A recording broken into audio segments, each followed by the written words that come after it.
Mas pinagtibay ng National Commission of Senior Citizens o NCSC ang mga programa at serbisyo para sa nakatatandang Pilipino dito.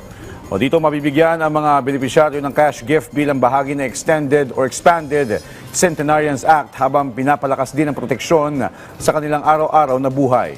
Ang iba pang detalye sa report ni Denise Osorio. Habang tumataas ang bilang ng mga nakatatandang National Commissions ang mga programa at serbisyo para sa kanila mula sa cash benefits hanggang community support at digital access.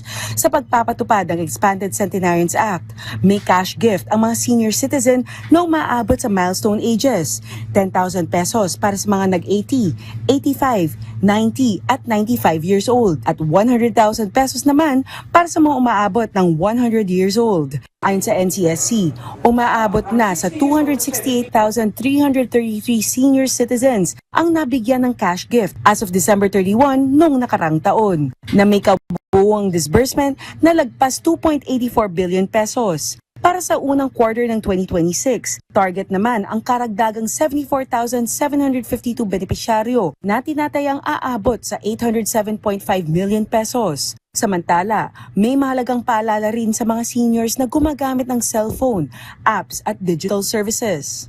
Sinasabi ko po sa mga senior citizen na mag-ingat sila sa mga nare-receive nila na messages.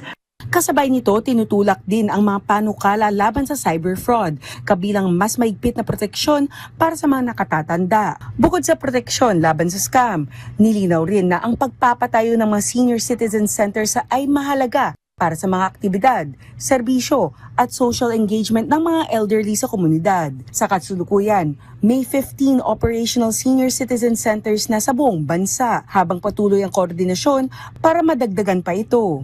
Ito ay nasa LGU, sa pagtatayo, sa lugar, at nasa DPWH sa mga pag-construct.